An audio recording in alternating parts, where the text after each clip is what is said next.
Бәріңіз сәлем балалар, сіздермен Бейбарыс ағайлар, және де бүгінгі біздің сабақ әлемдегі ең үлкен қандай кактусты айтады.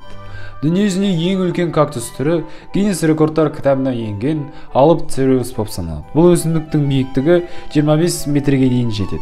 Алып-Цереус кактусы 200 жыл бойы өседі. Дегенмен өмірінің алғашқы 10 жылдығында 2-3 сантиметрге ғана көтеріледі. Осы кактустың түрі орташа биіктігі 12-15 метрге жеткен кезде өсімдіктің салмағы 6-дан 10 тоннаға дейін жетуі мүмкін. Алып-Цереус кактусы Аризонада, Калифорнияның оңтүстік шығысында өседі. Ғалымдардың есептеуі бойынша Калифорниялық Цереус кактусында болатын судың мөлшері 2 тоннаға дейін баруы ғажап емес деп отыр. Цереус кактусының жемістері жеуге келеді. Мұндай құнарлы жемістер шөл даладағы талай саяхатшылардың өмірін құтқарған.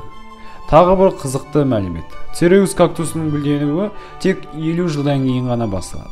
Цереус кактусынан кейінгі алып деп саналатын түр Сагуара кактусы. Сагуара кактусы биіктігі 18 метрге дейін жетеді. Бұл кактус Мексика мемлекетінде өседі.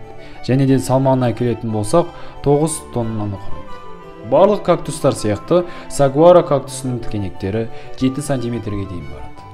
Сагуара кактусының биіктігін өзге өсімдіктермен салыстырсақ, оны алып ағашпен теңеуге болады.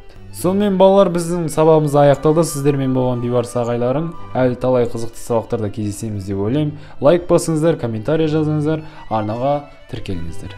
Қош, сау болыңыздар.